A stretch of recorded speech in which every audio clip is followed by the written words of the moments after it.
एक समय की बात है।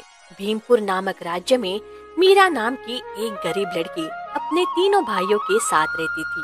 मीरा बहुत ही सुंदर थी और वो अपने तीनों भाइयों की लाडली थी। बड़े भैया, क्या बात है, आप आज जल्दी उठ गए? क्या कहीं जाना है? हाँ, अरे बहन, आज क्या है कि मुझे जल्दी काम पे जाना है। सेठ जी ने कहा था कि आज थोड़ा ज्यादा काम है। अरे क्या भैया, तुम भी ना। अरे तुम्हारे सेठ जी तुमसे इतने कम पैसे में कितना काम करवाते हैं। अरे हमको देखो, मछलियां मार कर अपने मर्जी का जीवन जीता हूँ, मजे में। अबे क्या है मजे में? तुमको कभी मछलियां मिलती भी हैं और कभी नहीं भी मिलती हैं। ऐसे में घर चलाना मुश्किल होता है राजन। इसीलिए मैं सेठ जी के यहाँ पे काम करता हूँ। और हरिया, क्या कहूँ, उसको तो अपनी जिम्मेदारियों का एहसास ही नहीं है। देख राजन, हम ही दोनों को ये जिम्मेदारियां उठानी है, ठीक है ना? हाँ भैया, हाँ हाँ, तुम ठीक कह रहे हो। चलो बहन, अब हम भी चलते हैं, अपना ख्याल रखना। अब दोनों भाई अपने अपने काम पे चले जाते हैं।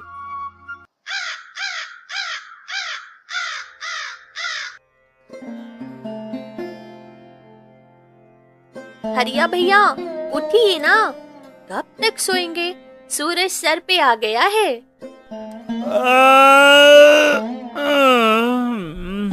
अरे बहन, मैं उठ के भी क्या करूंगा?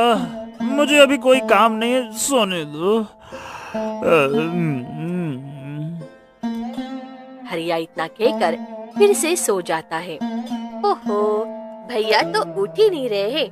ठीक है भैया, आप घर का ध्यान रखना, मैं बाहर जा रही हूँ। कर मीरा बाहर चली जाती है।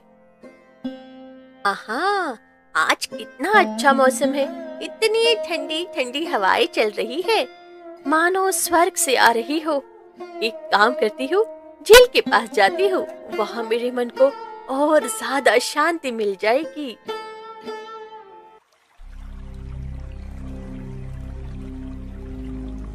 अरे वाह, कितना सुंदर दृश्य है। और आसमान में ये इंद्रधनुष, आहा, इसे देखने के लिए तो मैं कब से इंतजार कर रही थी। मीरा झील किनारे बैठकर प्रकृति का मजा ही ले रही थी कि तभी वहाँ से एक तांत्रिक गुजरता है। हाय हाय हाय हाय हाय हाय हाय, ये कन्या कौन है? ये तो अद्भुत है, कितनी सुंदर है। आहा, इसकी सुंदरता के आगे तो मैं खुद को काबू नहीं कर पा रहा हूँ। मैं तो अब इससे शादी करूंगा ही करूंगा। अरे ओ सुंदर कन्या, कौन हो तुम और यहाँ बैठकर क्या कर रही हो? मेरा नाम मीरा है, मैं इसी गांव में रहती हूँ। मैं यहाँ अक्सर आया करती हूँ। आज भी मैं यहाँ मौसम का आनंद लेने आई थी। अच्छा हाँ, आज मौसम तो बहुत ही अच्छा है, लेकिन यहाँ अकेले बैठना तुम्हारे लिए खतरे से खाली नहीं है। यहाँ कुछ मायावी शक्तियाँ हैं जो सुंदर कन्याओं को अपने वश में कर लेती हैं। क्या सच में ऐसा है? हाँ, पर तुम डरो मत, मैं हूं ना। ये लो, ये अमृत पी लो, इससे तुम सुरक्षित रहोगी। P low P low P low P low. Meera तांत्रिक की बात मानकर उसका दिया हुआ अमृत पी लेती है और उसके वश में हो जाती है। ओम ह्रीं क्लीं, अब तुम मेरी हर बात मानोगी, कहो हाँ? हाँ, मैं आपकी हर बात मानूंगी।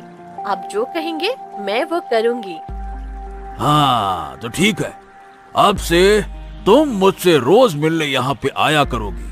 अब तुम ठीक है, चलो अब घर जाओ, कल मिलते हैं। ठीक है।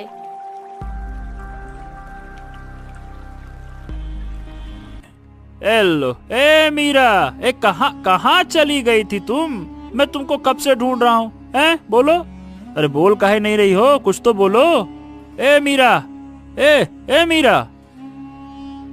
मीरा हरिया की किसी भी बात का कोई जवाब नहीं देती और चुपचाप जाकर सो जाती है।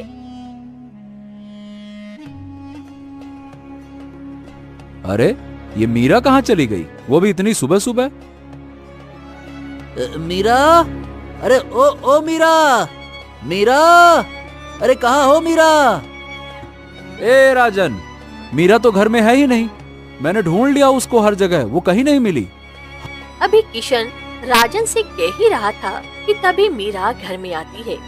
अरे मीरा, ये तुम इतनी सुबह सुबह कहाँ चली गई थी? हम तुम्हें कब से ढूंढ रहे हैं, कहाँ गई थी? मीरा किसी से कोई बात नहीं करती, ना ही जवाब देती है और अपने काम में लग जाती है। किशन और राजन ये देखकर हैरान हो जाते हैं और फिर अपने अपने काम पे जाने के लिए निकल पड़ते हैं। क्यों रे राजन, ये मीरा को क्या हो गया था? वो कुछ बोल ही नहीं रही थी।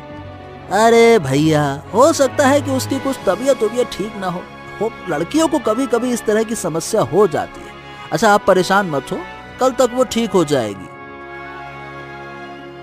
हाँ और क्या, मुझे तो बड़ी चिंता हो रही है।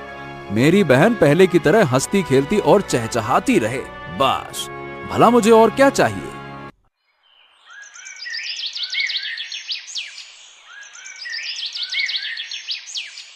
हर रोज मीरा उसी तांत्रिक से मिलने जाती है और हंसना बोलना बिल्कुल बंद कर देती है। मैं आ गई, मैं आ गई। बहुत अच्छे, बहुत अच्छे, और आज बहुत अच्छी भी लग रही हो।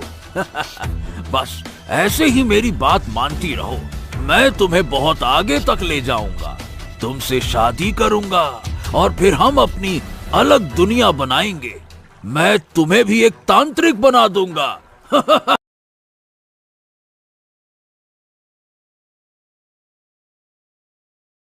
जा यहाँ से, वरना अपनी जान से हाथ धो बैठेगा। चल जा यहाँ से। सियार तांत्रिक के पास जाता है और उस पर तेज वार करता है।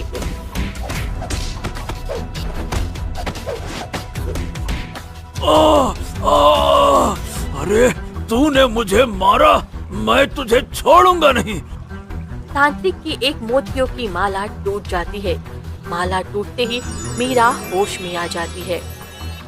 अरे मैं यहाँ कैसे आ गई? ये इतना भयानक सियार, अरे कहीं मुझे भी कोई नुकसान ना पहुँचा दे। हाँ, मुझे घर जाना चाहिए भैया।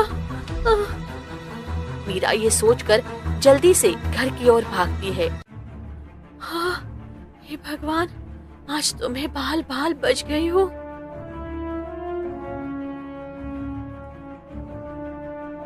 अरे मीरा, तुम इतनी डरी हुई क्यों हो और कहाँ से भागती हुई आ रही हो? क्या हो गया? भैया, भैया, पता है मैं झील के किनारे पहुँच गई थी और वहाँ पर। और वहाँ क्या मीरा? मीरा अभी सारी बात हरिया को बताती है।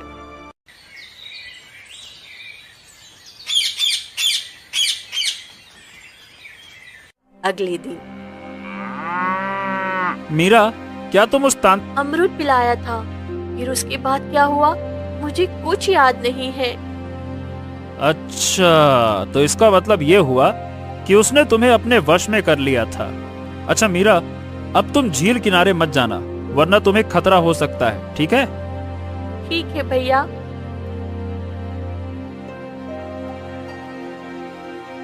अब कई दिन गुजर जाते हैं और मीरा घर से बाहर नहीं निकलती।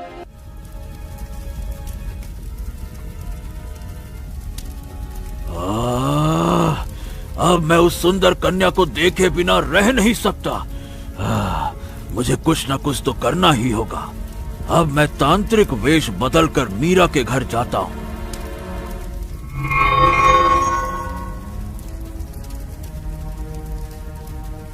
अब तांत्रिक वेश बदलकर मीरा के घर जाता है।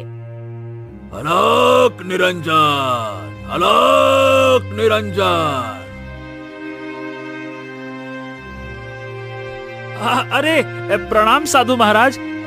साधु संत, आप हमारे घर आए हैं। मीरा, ओ मीरा, जल्दी से बाबा जी के लिए कुछ खाने का बंदोबस्त करो। नहीं नहीं नहीं, मैं यहाँ खाने पीने नहीं, बल्कि तुम्हें आने वाले एक संकट के बारे में बताने आया हूँ। संकट? कैसा संकट बाबा जी? तुम्हारी बहन की मृत्यु होने वाली है। क्या? लेकिन ऐसा कैसे हो सकता है बाबा जी? अगर उसकी मृत्यु रोकना चाहते हो तो तुम्हें उसे उसी तांत्रिक के पास भेजना होगा जिसने उसे अमृत पिलाया था। जब तक उसके अमृत का असर नहीं उतरेगा, उसकी मृत्यु का खतरा नहीं टलेगा। पर वो तांत्रिक मिलेंगे कहाँ बाबा जी? वो तांत्रिक झील के पास वाले गुफा में रहता है। लेकिन हाँ, तुम वहां नहीं जाना, अपनी बहन को अकेले भेजना, वरना अलग निरंजन हो जाएगा, यानी कि तांत्रिक समझ जाएगा। हो ठीक है बाबा जी।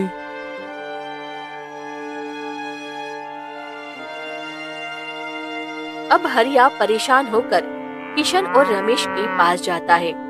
भैया, अरे ओ भैया, भैया सुनो। हाँ हाँ, आराम से आराम से। क्या हो गया हरिया? तू भागते हुए काहे आ रहा है? सब ठीक तो है ना? हरिया अब सारी बात दोनों भाइयों को बताता है। क्या? अरे इतना सब कुछ हो गया, तुमने हमें बताया क्यों नहीं? क्या कहूँ भैया, मुझको माफ कर दीजिए। मुझे लगा कि मीरा अब ठीक हो गई है, तो आप लोगों को क्यों ही परेशान करूं। अरे लेकिन अब मीरा को उस तांत्रिक के पास भेजना ये तो कोई हल नहीं है भैया, हमें कुछ और ही सोचना होगा। अब तीनों भाई अपनी बहन की जान बचाने के लिए परेशान हो जाते हैं। मैं तो सोच रहा था कि कुछ सालों में मीरा की शादी कर दूंगा, पर क्या पता था कि इतना बड़ा संकट आके खड़ा हो जाएगा। अरे भैया, आप चिंता मत कीजिए ना, इस मुश्किल को हल करने का कोई न कोई उपाय तो जरूर होगा ही होगा। भैया, क्यों ना हम मीरा को उस गुफा में भेजें और हम छुपकर उसके साथ साथ रहें। हाँ, ये ठीक रहेगा भैया। आखिर हमें पता भी तो चलेगा कि माजरा है क्या। अब दूसरे दिन तीनों भाई मीरा को झील के पास वाली गुफा में भेजते हैं। मीरा, देखो बहन, तुम डरना मत, है ना? हम तुम्हारे साथ साथ ही हैं, पीछे पीछे हैं, एकदम साए की तरह। ठीक है? ठीक है भैया। अब मीरा गुफा के अंदर जाती है।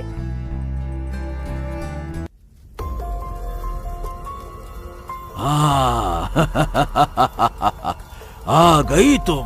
आओ आओ आओ, मैं तो कब से ही तुम्हारा इंतजार कर रहा था। तुमसे मिले कितने दिन हो गए। आओ आओ आओ आओ। तुम मेरे ऊपर से अमृत का असर खत्म कर दो, मेरी जान खतरे में है।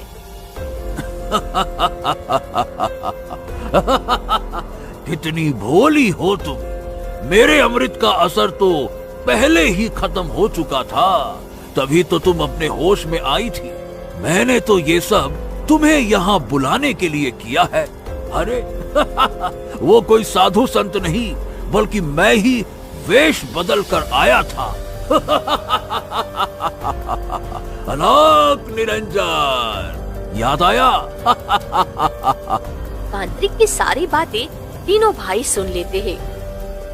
अच्छा, तो ये सब कुछ झूठ था, इस तांत्रिक की चाल थी। भैया, हमें जल्द से जल्द कुछ न कुछ करना होगा। चलिए। तीनों भाई अंदर जाते हैं। पाखंडी कहीं के, तूने हमारे साथ इतना बड़ा छल किया, हम तुझे छोड़ेंगे नहीं। मुझे पकड़ पाओगे तब तो छोड़ोगे ना। मैं तुम सबको बर्बाद कर दूंगा, बर्बाद। इतना कहकर तांत्रिक अपने पास से रखी राख निकालता है और सबके ऊपर डाल देता है। सब पीछे हो जाते हैं, पर किशन के ऊपर वो राख उड़ जाती है। अरे वो तांत्रिक कहाँ गया राजन? लगता है इसी बीच भाग निकला वो। अरे भैया, तांत्रिक को छोड़िए, पहले अपना शरीर देखिए। ये आपको क्या हो रहा है? उस तांत्रिक ने आपको एक सियार बना दिया। अरे ऐसे कैसे हो सकता है? मैं एक सियार बन गया? अब मैं क्या करूं? चलिए भैया, हम गुफा के बाहर चलते हैं। वो तांत्रिक अभी ज्यादा दूर गया नहीं होगा। अब सब गुफा से बाहर आते हैं और चारों ओर तांत्रिक को ढूंढने लगते हैं। अरे वो यहाँ वहाँ कहीं भी नहीं दिखाई दे रहा। अरे इतनी जल्दी कोई गायब कैसे हो सकता है? ये सब मेरी वजह से हुआ है। आज भैया की ये हालत मेरी वजह से हुई है ना? ना मैं झील के पास जाती और ना ये सब शुरू होता। अरे नहीं बहन, तुम्हारी इसमें कोई गलती नहीं है। उस साले तांत्रिक की ही नीयत खराब है, तो इसमें तुम्हारा क्या दोष। चलो हम सब जंगल जाकर उस तांत्रिक को ढूंढते हैं, तभी भैया पहले जैसे हो पाएंगे। चलो। जंगल की ओर कोई जा पहुंचते हैं, तभी उन्हें वहाँ सियार मिलता है जिसने तांत्रिक से लड़ाई की थी। भैया, ये तो वही सियार है। मुझे बहुत डर लग रहा है। डरो नहीं, मैं कोई सियार नहीं बल्कि एक राजा हूँ। राजा, मेरा नाम राजा चंद्र सिंह है। उस तांत्रिक ने मुझे सियार बना दिया है। मैं कई सालों से सियार के रूप में इस जंगल में भटक रहा हूँ। क्या आपको भी? अरे उसने मेरे भैया को भी सियार बना दिया है। हाँ, हमें अपना असली रूप पाने के लिए कुछ न कुछ तो करना पड़ेगा। पर हम क्या कर सकते हैं? हम नहीं, तुम कर सकती हो। वो तुम पर पूरी तरह से मोहित है। तुम इसका फायदा उठाकर उसे अपने जाल में फंसाओ, फिर मौका देखते ही हम उसको पकड़ लेंगे। नहीं नहीं नहीं नहीं नहीं नहीं नहीं, ये नहीं हो पाएगा। अरे हमारी बहन ये सब बिल्कुल नहीं करेगी। अगर उसकी जान को खतरा हुआ तो। भैया, मुझे कुछ नहीं होगा। मुझ पर भरोसा रखिए और आप सब तो है ना मेरे साथ। मुझे भैया को ठीक करने के लिए ये सब करना होगा। अब रात होने वाली है, तुम लोग अपने अपने घर जाओ। कल मुझे यहीं पे मिलना। हम मिलकर उस तांत्रिक को पकड़ने के लिए योजना बनाते हैं, ठीक है? हाँ ठीक है, चलो चलो सब लोग चलो, आ जाओ। अब सब घर चले जाते हैं।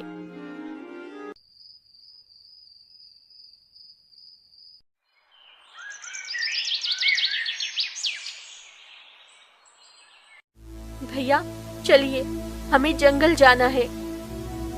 मीरा, ओ मेरी प्यारी बहन मीरा, तुम एक बार फिर से सोच लो। ये सब इतना आसान नहीं होगा। भैया, जिस तरह आप लोग मुझे प्यार करते हैं ना, वैसे ही मैं भी आप लोगों से बहुत प्यार करती हूँ। मैं अपनी जान पर खेलकर आपको ठीक करूंगी। आप चिंता मत कीजिए, मैं उस तांत्रिक को छोड़ूंगी नहीं। अब सब जंगल जाते हैं। सियार राजा, आप कहाँ है? सियार राजा, सियार राजा, कहाँ पर है आप?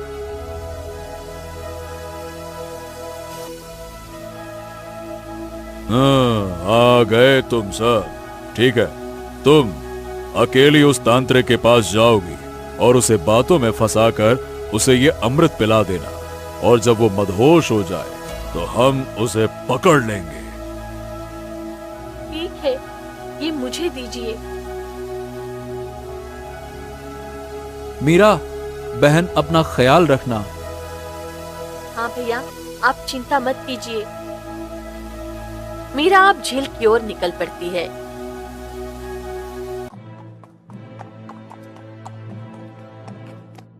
अरे ओ लड़की, सुनो सुनो सुनो सुनो, ये बताओ, क्या तुमने कभी किसी राजा को यहाँ पे भटकते हुए देखा है? राजा? और यहाँ?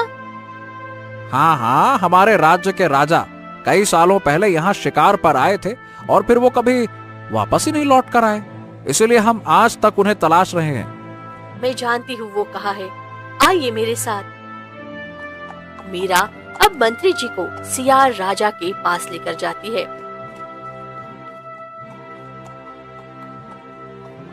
ये है आपके राजा।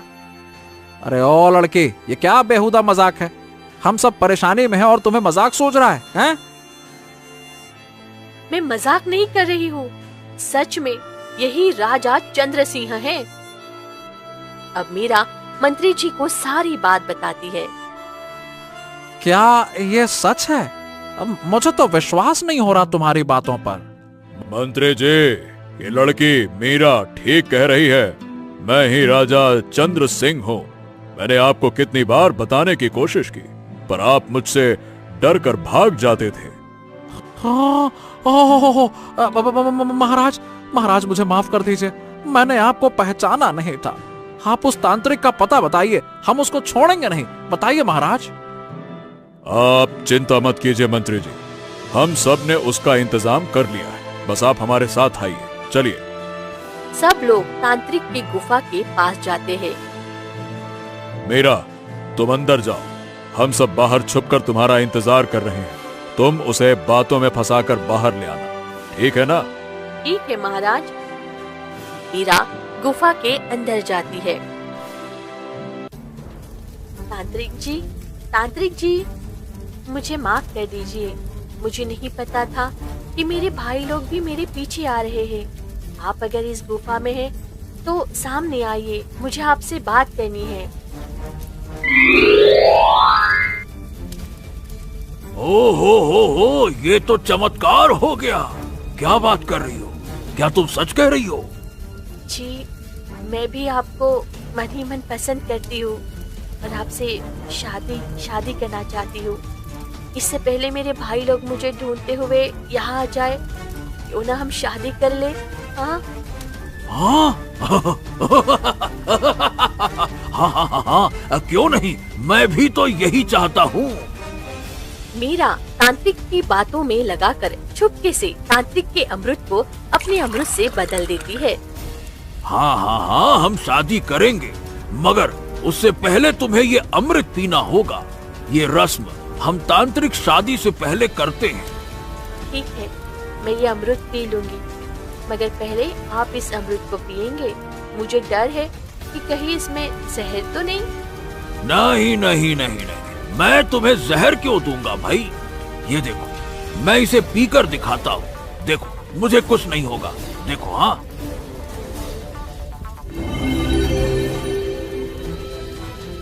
हाँ, मुझे माफ करिएगा, मैंने आप पर शक किया।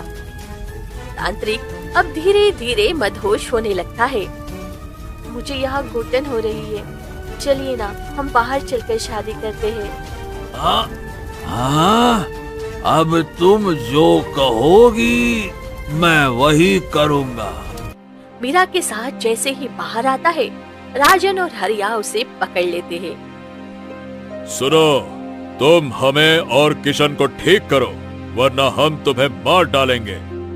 मैं तुम दोनों को ठीक कर दूंगा, पर मेरे पास मेरा अमृत नहीं है, उसके बिना मैं कुछ नहीं कर सकता। यही वो अमृत है ना? हाँ, तो ठीक है, ये अमृत इन दोनों को पिला दो। मीरा अब उस अमृत को किशन और राजा को पिला देती है। अमृत पीते ही दोनों अपने असली रूप में आ जाते हैं। भैया, आप ठीक हो गए भैया? हाँ महाराज, क्या बात है। ऊपर वाले का लाख लाख शुक्र है कि आप अपने असली रूप में वापस आ गए। मंत्री जी, पकड़ लीजिए इसको और कड़ी से कड़ी सजा दीजिए इसको। पकड़िए। जो आज्ञा महाराज। सिपाहियों, पकड़ लो इस दुष्ट को और महल के काल कोठरी में ले जाकर डाल दो इसको। ले जाओ इसे। मीरा, तुम वाकई में बहुत बहादुर लड़की हो। हम तुमसे प्रसन्न हुए। शुक्रिया महाराज। हाँ मेरी बहन, तुम सचमुच में बहुत बहादुर हो। हम तीनों भाइयों को तुम पे गर्व है। अब राजा अपने राजमहल चले जाते हैं और मीरा अपने भाइयों के साथ घर चली जाती है।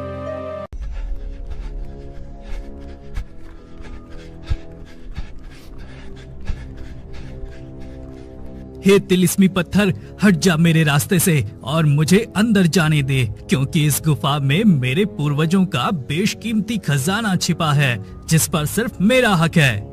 रुक जाओ मूर्ख इंसान, मुझे पता है कि तू झूठ बोल रहा है, क्योंकि मैं हजारों सालों से इस कलंगी गुफा का रक्षक हूँ और यहाँ कोई खजाना नहीं, बल्कि राजा मेवाड़ सिंह का वो शापित मुकुट है जो पूरे गांव को निगल गया था। और अब अगर तू अपनी जान सलामत चाहता है तो यहाँ से भाग जा। नहीं, आज चाहे मेरी जान ही क्यों ना चली जाए, मैं इस गुफा का द्वार खोल कर रहूंगा और साथ उस खजाने को भी हासिल करूंगा। जैसे ही एकलव्य आगे बढ़ता है, पत्थर से जादुई किरणें निकलती हैं और जमीन दलदल में बदल जाती है, जिसमें एकलव्य धीरे धीरे कीचड़ के मलबे में धंसने लगता है। हे नादान मनुष्य, अभी भी समय है, लौट जा, वरना ये तिलिस्मी दलदल का मलबा तेरी खाल गला देगा और तू हमेशा के लिए इसी पत्थर का हिस्सा बन जाएगा। नहीं, कुछ भी हो जाए मैं पीछे नहीं हटूंगा। बचाओ। कुछ समय पहले सुंदर कुंड राज्य में मनोहर नामी गरीब लोहार अपने एक लौते बेटे एकलव्य के साथ रहता था और वह मेहनत से लोहे के औजार बनाता था और उन्हें बेचकर किसी तरह अपना और अपने बेटे का पेट पालता था। जब एक दिन पुत्र, इतनी सुबह सुबह अपनी पोटली बांधकर कहाँ जा रहे हो? पिताजी, मैं यहाँ से कहीं दूर जा रहा हूँ क्योंकि मुझे बड़ा काम ढूंढना है। मगर बेटा, जब मैं यहाँ काम कर ही रहा हूँ तो तुम्हें दूर जाकर काम ढूंढने की क्या जरूरत है? तुम मेरे साथ हाथ बटाओ, हम मिलकर लोहार का काम करेंगे। नहीं पिताजी, मैं अब 18 साल का हो चुका हूँ। आपके इस काम से सिर्फ पेट भर सकता है, हमारी तिजोरी नहीं भर सकती। नहीं पुत्र, ये हमारे पूर्वजों का हुनर है, मैं इसे नहीं छोड़ सकता। और तुम भी मेरी बात मानो, क्योंकि मेहनत की कमाई में ही बरकत होती है। नहीं पिताजी, मुझे इस मेहनत और गरीबी का शौक नहीं है। अब मैं जा रहा हूँ और देखिएगा, एक दिन मैं बहुत बड़ा आदमी बनकर ही लौटूंगा। एकलव्य अपने पिता की बात अनसुनी कर अपनी पोटली उठाता है और वहाँ से निकल जाता है। जब कुछ दूर चलते चलते वह सोचता है, मैंने पिताजी को कह तो दिया मैं बड़ा आदमी बनूंगा, लेकिन मैं करूंगा क्या? तभी उसी रास्ते में एक बूढ़ी अम्मा पेड़ के नीचे बैठी दिखाई देती है। अरे, ये अम्मा यहाँ इस घने जंगल में अकेली क्यों बैठी है? मैं अभी जाकर पूछता हूँ। वे उनके पास जाता है। अरे अम्मा, आप यहाँ इस तरह अकेले क्यों बैठी हैं? क्या बात है? क्या बताऊं बेटा, लकड़ियों का ये गट्ठर बहुत भारी है और मुझसे ये उठ नहीं पा रहा है और मेरा घर भी बहुत दूर है। ओहो, बस इतनी सी बात। लाइए अम्मा, मैं इसे आपके घर पहुंचा देता हूँ। तभी एकलव्य वह भारी गट्ठर अपने कंधे पर उठा लेता है और अम्मा के पीछे पीछे चल देता है। जब घर पहुंचकर वह गट्ठर नीचे रखता है। लीजिए अम्मा, आपका काम हो गया, अब मैं चलता हूँ। अरे रुको बेटा, तुमने इस बुढ़िया की इतनी बड़ी मदद की है तो बदले में तुम्हारा इनाम तो बनता है ना? अरे नहीं अम्मा, मुझे कुछ नहीं चाहिए, मैंने तो बस आपकी छोटी सी मदद की है। नहीं नहीं बेटा, ऐसे कैसे? तुमने मेरी मदद की है तो अब से ये सोने का सिक्का तुम्हारा। रेखा सिक्का देकर अपनी झोपड़ी में चली जाती है। एकलव्य सिक्का पाकर बहुत खुश होकर आगे बढ़ जाता है।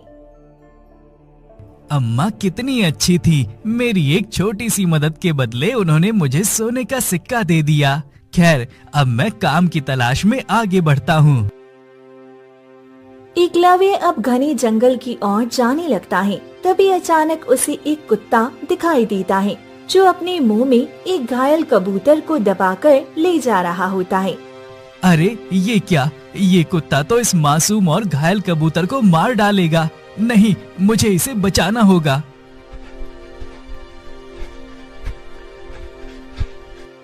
अरे रुको, छोड़ो इसे, इस मासूम को छोड़ दो। ये कुत्ता तो रुक ही नहीं रहा, लगता है इसे पत्थर मारना पड़ेगा। तभी वह पत्थर कुत्ते की तरफ फेंकता है, जिससे कुत्ता डरकर कबूतर को छोड़कर भाग जाता है। अरे ये तो बहुत जख्मी है।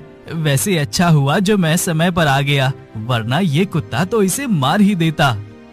तभी वह वहीं मौजूद जड़ी बूटी को कबूतर को लगाता है, जिससे कबूतर ठीक होकर अचानक उड़ने लगता है।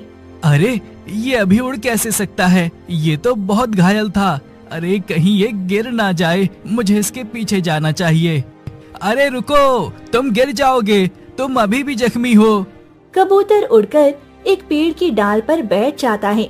तभी अचानक वहाँ किसी के रोने की आवाज सुनाई देती है। अरे ये क्या? ये रोने की आवाज कहाँ से आ रही है? लेकिन यहाँ तो कोई नजर नहीं आ रहा। अरे कौन रो रहा है?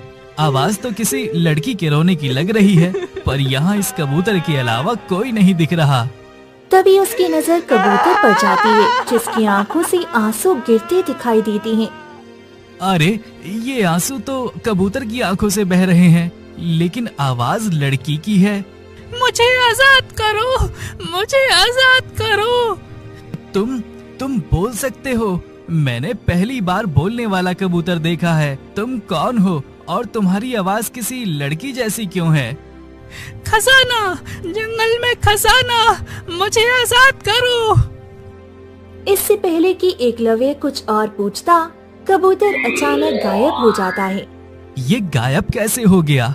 हे भगवान, मुझे कुछ समझ नहीं आ रहा। आखिर ये सब क्या हो रहा है? अब मैं क्या करूं? तभी वहाँ अचानक एक साधु बाबा आते हैं। क्या हुआ पुत्र, तुम इतने परेशान क्यों लग रहे हो? साधु बाबा, वो बोलने वाला कबूतर। क्या मतलब पुत्र? मुझे पूरी बात बताओ कि तुम क्या कहना चाहते हो। तभी वह साधु बाबा को सारी बात बताता है। पुत्र, शायद उस कबूतर की आजादी तुम्हारे ही भाग्य में लिखी है। और हाँ, वो कोई साधारण पक्षी नहीं है, बल्कि किसी बड़ी मुसीबत में फंसी रूह है, और इसके साथ खजाने का पता भी है। क्या रूह? पर बाबा, मैं उसे आजाद कैसे करूं? और वो लड़की की आवाज में क्यों रो रहा था? इसका पता तो तुम्हें सच जानने के बाद ही पता चलेगा। बस याद रखना, वो कबूतर अपनी आजादी चाहता है। साधु बाबा वहाँ से चले जाते हैं, जबकि एकलव्य जंगल की ओर निकल पड़ता है, जहाँ उसे एक गरीब भिखारी भूख से रोता दिखाई देता है। ये आदमी सुनसान जंगल में क्यों रो रहा है? जाकर पूछता हूँ। अरे भाई, क्या हुआ है? तुम यहाँ अकेले क्यों बैठे हो? मैं 4 दिनों से बहुत भूखा हूँ और किसी ने भी मुझे भीख में एक दाना तक नहीं दिया है। इसलिए अगर तुम मेरी मदद कर सको तो तुम्हारा बड़ा एहसान होगा। इसके पास तो कुछ खाने को भी नहीं है। मेरे पास पैसे तो नहीं है, पर हाँ, ये सोने का सिक्का है, मैं इसे ये दे देता हूँ। ये लो भाई, ये सोने का सिक्का तुम रख लो। पर भाई, ये तो तुम्हारा है और बहुत कीमती भी है। हाँ भाई, लेकिन तुम्हें इसकी मुझसे ज्यादा जरूरत है, इसलिए तुम इसे ले लो। तुम बहुत नेक दिल इंसान हो। जाओ, इसी रास्ते पर सीधे चले जाओ। तुम खजाने के बहुत करीब हो और तुम्हें जल्दी ही वो जगह मिल जाएगी। क्या तुम्हें उस खजाने के बारे में पता है? इसका मतलब वो कबूतर भी वही मिलेगा। मैं अभी जाता हूँ। जैसे ही एकलव्य मुड़ता है, भिखारी गायब हो चुका होता है, जबकि एकलव्य चलता रहता है, पर रास्ता खत्म नहीं होता। हाँ, मैं कितनी देर से चल रहा हूँ, पर कोई रास्ता नहीं दिख रहा। कहीं उस भिखारी ने मुझसे झूठ तो नहीं कहा? तभी उसे सामने एक अजीब पेड़ दिखता है, जिस पर पत्तों की जगह पत्थर लटके हुए थे।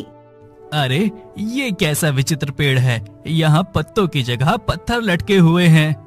तभी उसे अचानक वहाँ वही कबूतर एक सुनहरे पिंजरे में कैद दिखाई देता है। अरे, ये तो वही कबूतर है जिसे मैंने आजाद किया था, पर ये पिंजरे में कैसे कैद हो गया? हाँ, मैं इसे अभी आजाद कर देता हूँ।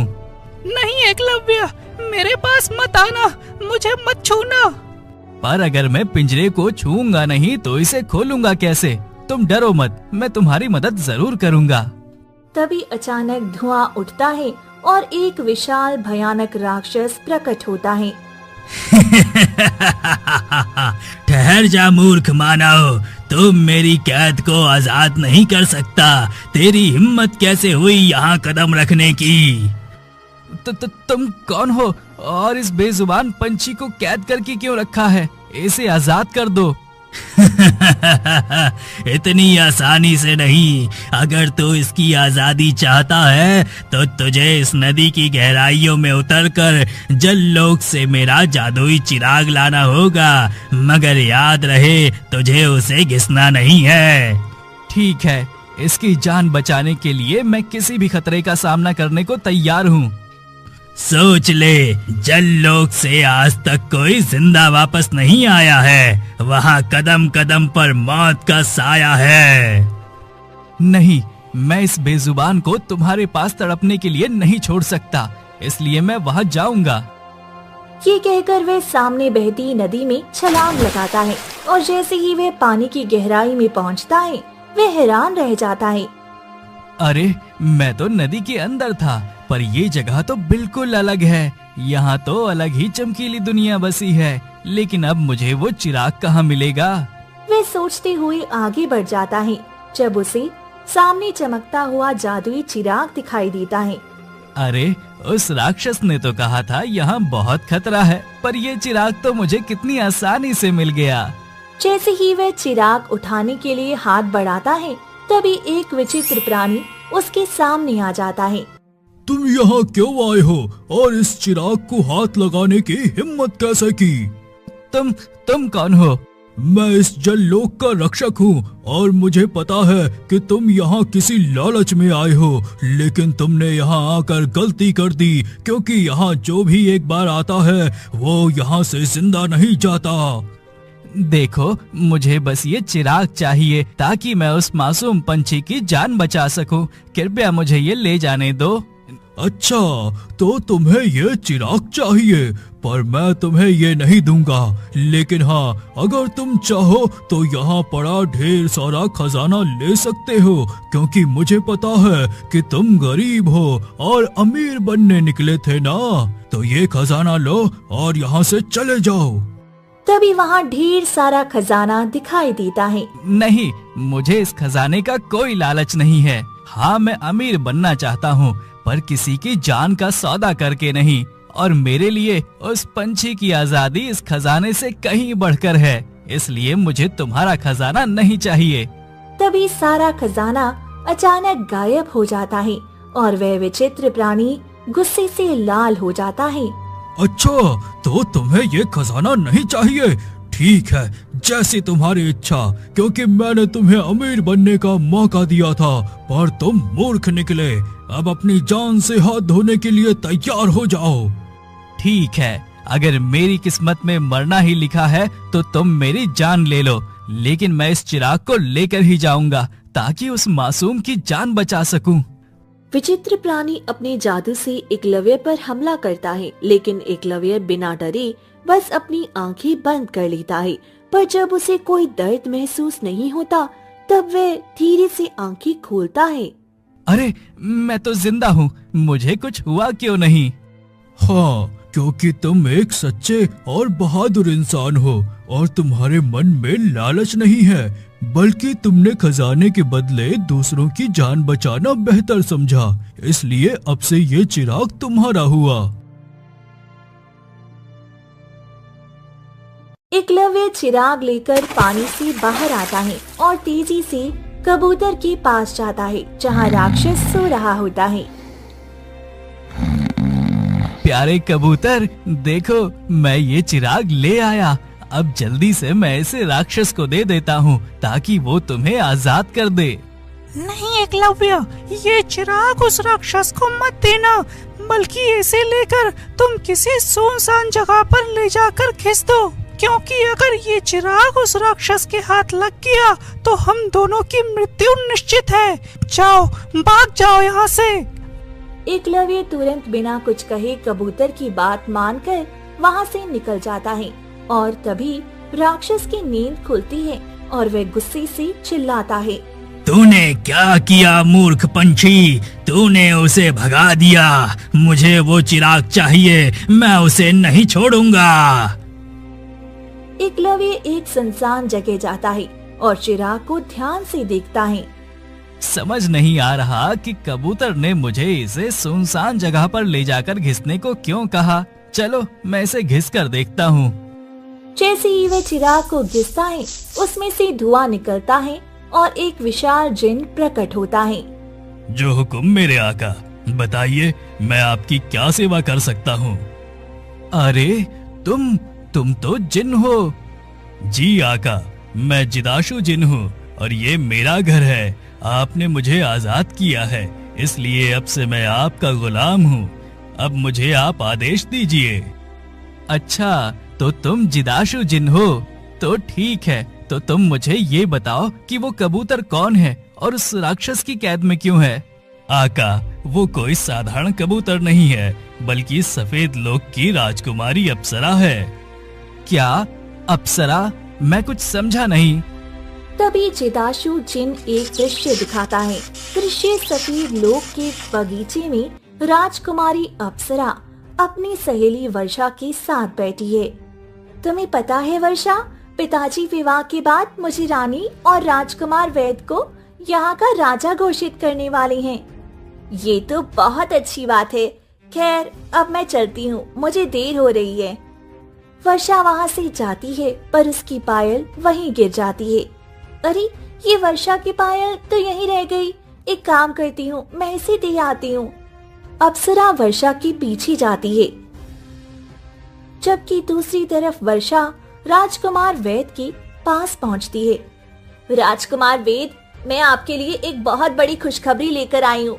पता है, आपको जैसा हमने सोचा था वैसा ही हो रहा है। राजकुमारी अप्सरा ने मुझे बताया कि विवाह के बाद उनके पिता आपको राजा बना देंगे और फिर हमारी योजना के अनुसार हम दोनों हमेशा के लिए एक हो जाएंगे। ये तो बहुत अच्छी खबर है वर्षा। मैं इसी दिन का इंतजार कर रहा था। बस कुछ दिन और, फिर पूरा सफेद लोक हमारा होगा। तभी अचानक अप्सरा वहाँ आती है और उनकी सारी बातें सुन लेती है। राजकुमार वेद, आपने मुझे धोखा दिया और वर्षा, तो मेरी सहेली होकर मेरे ही साथ ऐसा कर रही है। मैं अभी पिताजी को जाकर आप दोनों की सारी सच्चाई बता दूंगी। अप्सरा वहाँ से भागती है, जबकि वर्षा तुरंत एक दुष्ट तांत्रिक के पास पहुँचती है। हे कन्या, क्या हुआ? तुम यहाँ क्यों आई हो? तांत्रिक काली, मुझे तुम्हारी मदद चाहिए। तभी वह उसे सारी बात बता देती है, जिसे सुनकर वे अपनी काली विद्या से बना जादुई जल पीता है। ये लो जादुई जाल, इसे जैसे ही तुम अप्सरा पर डालोगी, वो सफेद लोक से गायब होकर धरती पर एक कबूतर बनकर कैद हो जाएगी। वर्षा तुरंत उस जादुई जल को लेकर अप्सरा के पास पहुंच जाती है, जो अपने पिता के पास जा रही होती है। रुक जाओ अप्सरा, तुम हमारी सच्चाई किसी को नहीं बताओगी। हटो मेरे रास्ते से, तुम दोनों ने धोखा दिया है। मैं तुम दोनों की सच्चाई बताऊंगी। अच्छा, बताओगी तो तब जब तुम बचोगी। अब मैं सफेद लोक की रानी बनूंगी और तुम्हारे पिता से कह दूंगी कि तुम किसी के साथ भाग गई हो। तभी वर्षा और वेद मिलकर अप्सरा पर जादुई जल डाल देती हैं, जिससे अप्सरा एक कबूतर में बदल जाती है और वहाँ से गायब हो जाती है। ओह, तो इसका मतलब वो मासूम कबूतर असल में एक राजकुमारी अप्सरा है। जी आका, वो सफेद लोक की राजकुमारी अप्सरा है जो धरती पर कैद है। उसे आजाद करने का सिर्फ एक ही रास्ता है। तो बताओ, क्या है वो रास्ता? आपको उस कलंगी गुफा में जाकर राजा मेवाड़ के शापित मुकुट और बोलने वाले पत्थर के रहस्य को सुलझाना होगा। तो ठीक है, तुम मुझे वहाँ लेकर चलो। नहीं आका, मेरा काम यहीं तक था। अब आगे का रास्ता आपको तय करना है। याद रहे, रास्ता कठिन है, पर वहाँ खजाना भी है और खतरा भी। जिदाशु जिन चिराग के अंदर चला जाता है और एकलव्य भागते हुए कलंगी गुफा के बाहर पहुंचता है। तभी उसे एक चमकता पत्थर दिखता है। अरे, ये पत्थर कितना विचित्र है। अगर पत्थर इतना चमक रहा है तो अंदर खजाना कितना होगा। तभी वे उस पत्थर को छूता है। हे तिलिस्मी पत्थर, मुझे अंदर जाने दो। इस गुफा में मेरे पूर्वजों का खजाना है। रुक जाओ मूर्ख इंसान, मुझे पता है कि तू झूठ बोल रहा है, क्योंकि मैं हजारों सालों से इस कलंगी गुफा का रक्षक हूँ और यहाँ कोई खजाना नहीं है, बल्कि राजा मेवाड़ सिंह का वो शापित मुकुट है जो पूरे गांव को निगल गया था। और अब अगर तू अपनी जान की सलामती चाहता है तो यहाँ से भाग जा। नहीं, आज चाहे मेरी जान ही क्यों न चली जाए, पर मैं ये द्वार खोल कर रहूंगा और खजाना भी हासिल करूंगा। जैसे ही एकलव्य आगे बढ़ता है वैसे ही वह जादुई कीचड़ के मलबे में धंसने लगता है। हे नादान मनुष्य, अभी भी समय है, लौट जा, वरना ये तिलिस्मी दलदल का मलबा तेरी खाल गला देगा और तू हमेशा के लिए इसी पत्थर का हिस्सा बन जाएगा। नहीं, कुछ भी हो जाए मैं पीछे नहीं हटूंगा। बचाओ, नहीं, मुझे जीना है, क्योंकि मेरा असल मकसद तो खजाना नहीं बल्कि अप्सरा को आजादी दिलाना है। मुझे वो मुकुट चाहिए। अभी वह कीचड़ में धंसती हुई अपनी आंखें बंद कर चुका था कि तभी अचानक वहीं साधु बाबा वहां आती हैं और अपना जादू करती हैं, जिससे वे भयानक मलबा गायब हो जाता है। साधु बाबा, आप? मैं तो मरने ही वाला था, आपने मुझे बचा लिया। हाँ पुत्र, मैं तुम्हारी परीक्षा ले रहा था और ये बोलने वाला पत्थर सिर्फ उन्हीं को रास्ता देता है जो लालच को छोड़कर त्याग करना जानते हैं। अब जाओ पुत्र, अंदर जाओ और अपना लक्ष्य पूरा करो।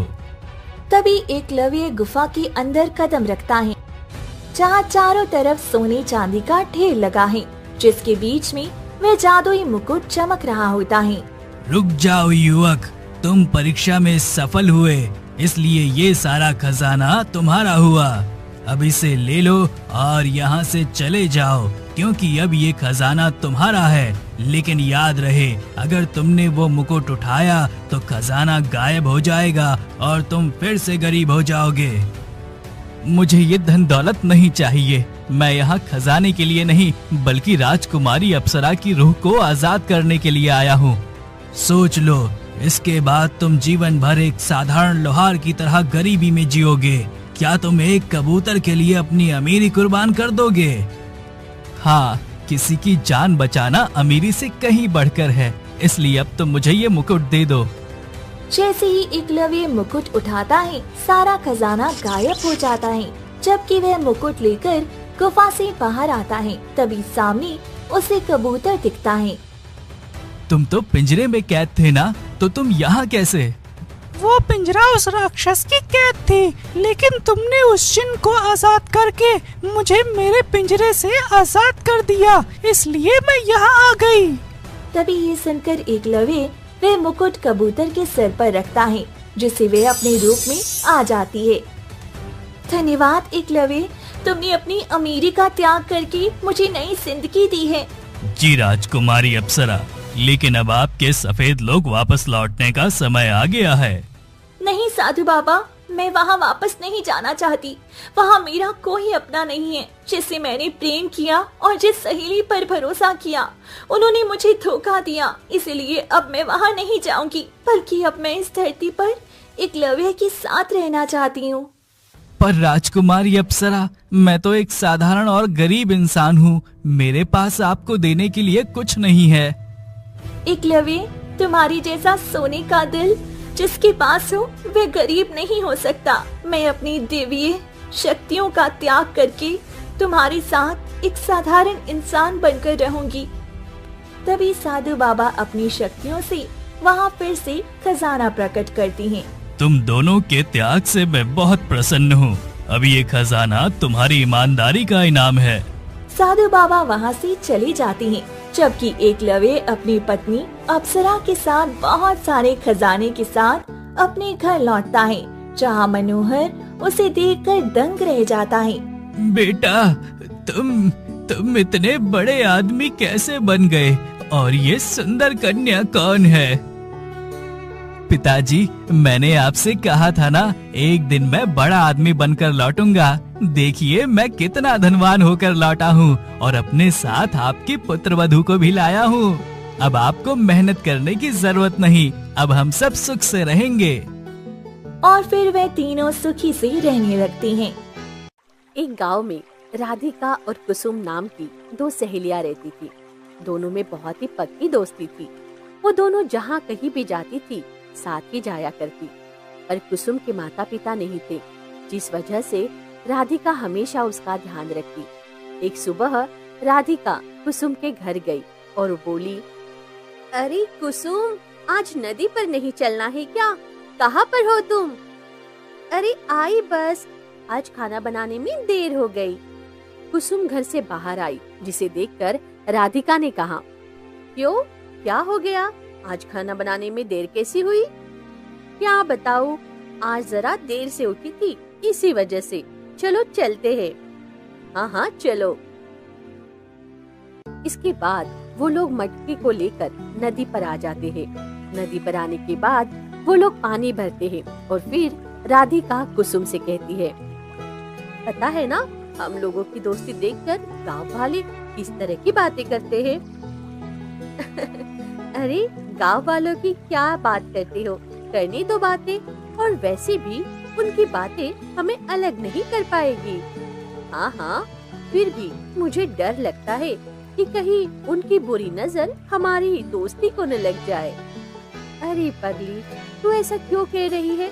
तू तो मेरी बहन है, मैं तुझे अपनी सहेली कम बहन ज्यादा मानती हूँ। राधिका काफी खुश हुई और वो लोग घर आ गए। धीरे धीरे समय गुजर रहा था। एक गुफा में एक तांत्रिक जोर जोर से हवन यज्ञ कर रहा था। ओम और पट उसने अपने स्वाहा। आप से कहा, बस एक बार किसी तरह वो मेरे हाथ में आ जाए, फिर मैं इस दुनिया का सबसे शक्तिशाली इंसान बन जाऊंगा। तभी वहाँ पर एक चुड़ैल आई और उसने कहा, आपने मुझे बुलाया तांत्रिक? हाँ, तुझे मेरा एक काम करना पड़ेगा। इसके बदले तू जो चाहेगी तुझे वो मिलेगा।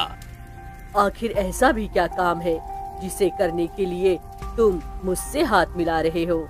अरे मुझे पता है हम लोगों में दुश्मनी रहती है, पर मुझे जो चाहिए वो सिर्फ तू दिला सकती है, इसलिए मैं तुझसे हाथ मिला रहा हूँ। ठीक है, अगर ऐसी बात है तो बताओ क्या चाहिए आपको? इसके बाद तांत्रिक चुड़ैल को सारी बात बता देता है, जिसे सुनकर चुड़ैल कहती है, ठीक है, तुम्हें तुम्हारा शिकार मिल जाएगा। चुड़ैल वहाँ से गायब हो गई, जिस पर तांत्रिक ने कहा, अब बस मुझे उस लड़की को लाना है जिसका जन्म पूर्णिमा की आधी रात को हुआ था।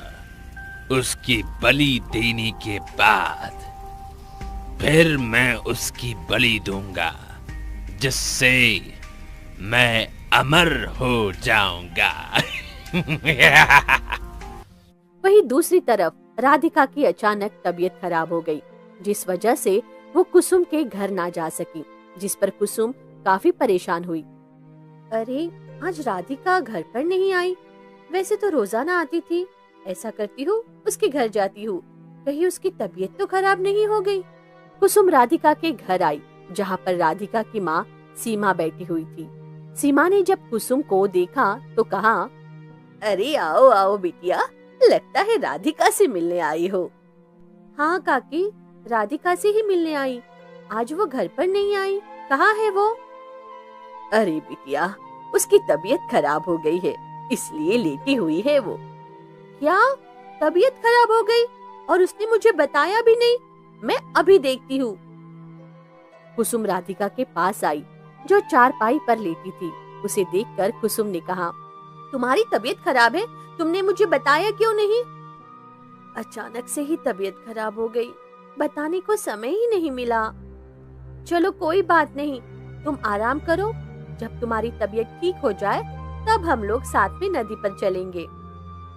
हाँ हाँ ठीक है, तो आज तुम नदी पर नहीं जाओगी? आज तो मैं अकेली चली जाऊंगी, क्योंकि मेरे घर पर पानी नहीं, पर कल से साथ चला करेंगे। हाँ हाँ क्यों नहीं, कल तक तो मेरी तबीयत बिल्कुल ठीक हो जाएगी। कुसुम अकेले ही नदी पर पानी लेने के लिए चली गई। नदी पर आने के बाद कुसुम आराम से पानी भरने लगी। आज उसे अकेला बिल्कुल भी अच्छा नहीं लग रहा था और उसने अपने आप से ही कहा, ये अचानक से राधिका की तबीयत कैसे खराब हो गई? मुझे उसके बिना बिल्कुल अच्छा नहीं लगता। तभी वहाँ पर एक तांत्रिक आ गया। तांत्रिक ने कुसुम को देखा तो मुस्कुराकर कहा, सुनो बालिका, क्या तुम मेरा एक काम करोगी? तांत्रिक को देखकर कुसुम थोड़ा घबराई और बोली, बताइए महाराज, क्या काम है? तुम्हें अपनी सहेली को मेरे पास लाना पड़ेगा। इसके बदले मैं तुम्हें बहुत सुंदर बना दूंगा। ये आप क्या कह रहे हैं? आपके पास? मैं कुछ समझी नहीं। मैं बिल्कुल ठीक कह रहा हूँ। तुम अपनी सहेली को मेरे पास ले आना। उसके बदले मैं तुम्हें दुनिया की सबसे सुंदर स्त्री बना दूंगा। ये सुनकर कुसुम थोड़ा हैरान हो जाती है। अरे इतना क्यों सोच रही हो? क्या तुम्हें दुनिया में सबसे सुंदर नहीं बनना? पर आप मेरी सहेली के साथ करेंगे क्या? अरे उसकी चिंता तुम मत करो। बस उस लड़की को मेरे पास लाओ।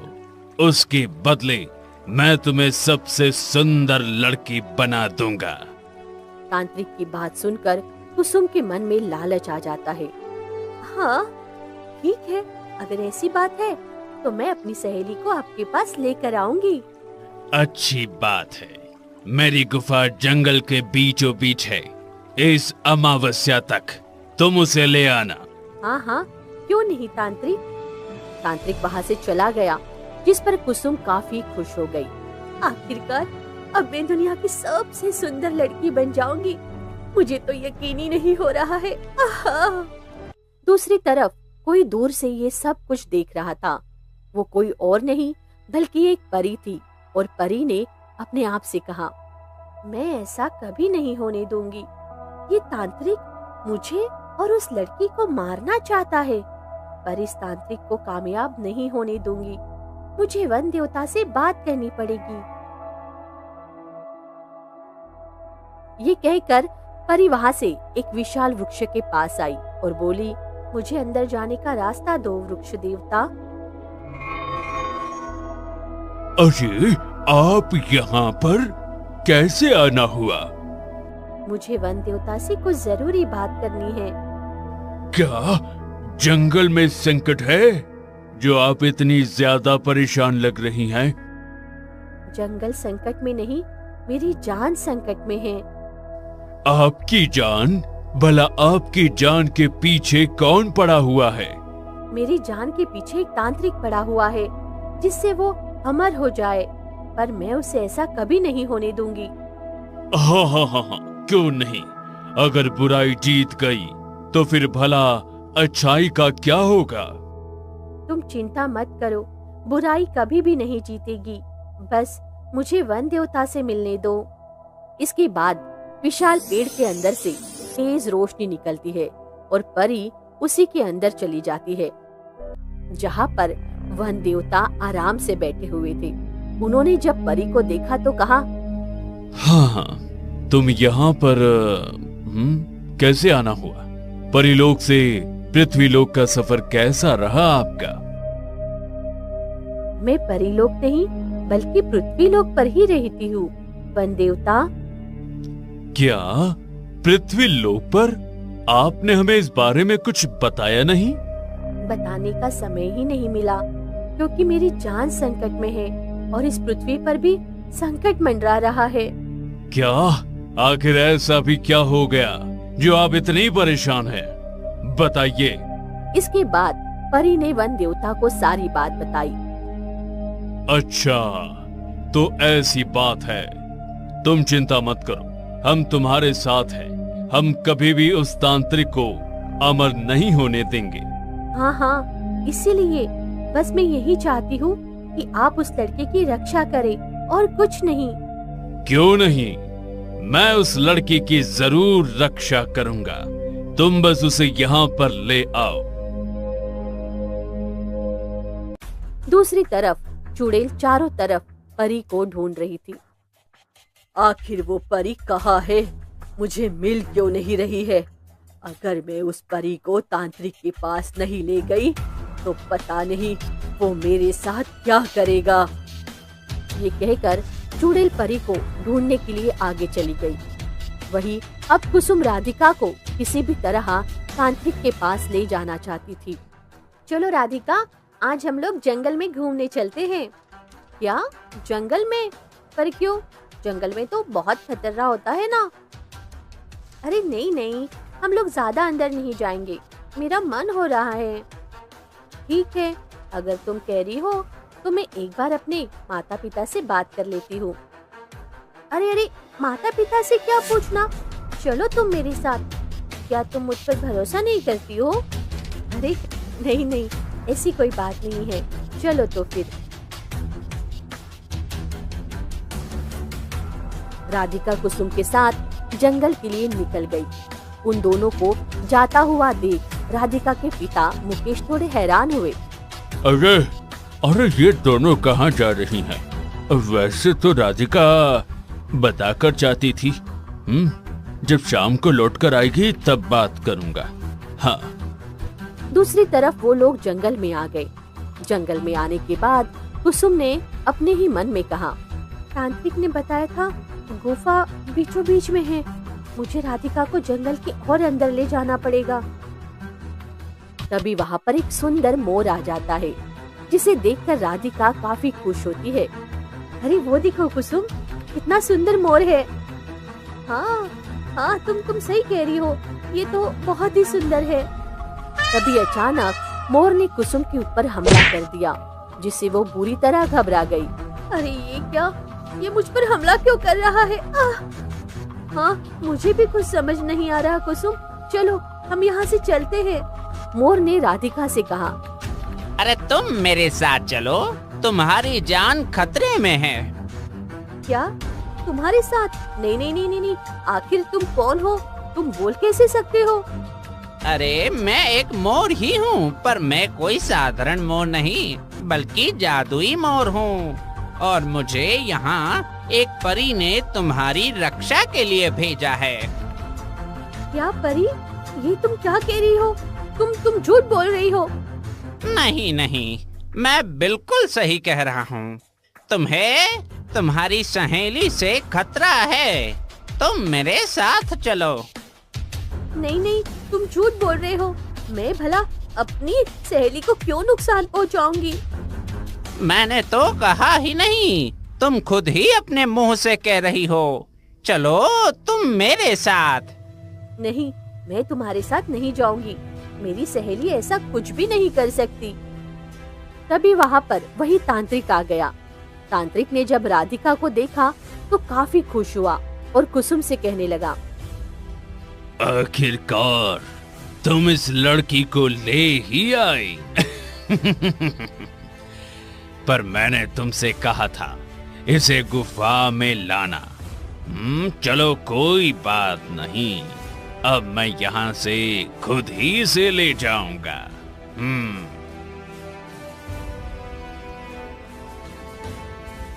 तांत्रिक राधिका का हाथ पकड़ लेता है, जिस पर राधिका बुरी तरह घबरा जाती है और कुसुम से कहने लगती है, ये सब क्या है कुसुम? ये तांत्रिक मुझे कहाँ ले जा रहा है? और ये तुमने ऐसा क्या कर लिया? क्या कह रहा है ये? मुझे माफ करना, पर मुझे दुनिया की सबसे सुंदर लड़की बनना है, इसीलिए मुझे तांत्रिक की बात माननी पड़ी। क्या? तो इसका मतलब तुमने मुझे धोखा दिया? ये मोर सही कह रहा था।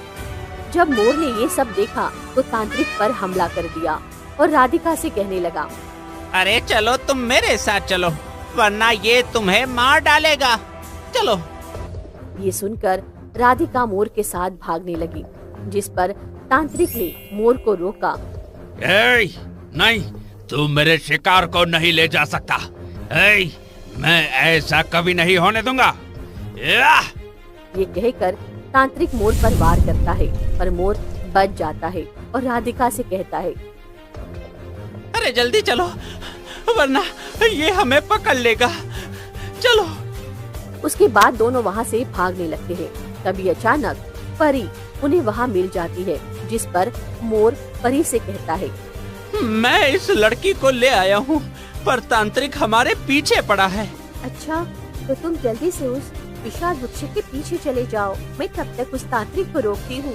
हाँ, ठीक है, जैसा आप कहें। चलो चलो तुम मेरे साथ। वही राधिका जब परी को देखती है तो वो काफी ज्यादा हैरान हो जाती है। उसे तो समझ ही नहीं आ रहा था आखिर ये सब हो क्या रहा है।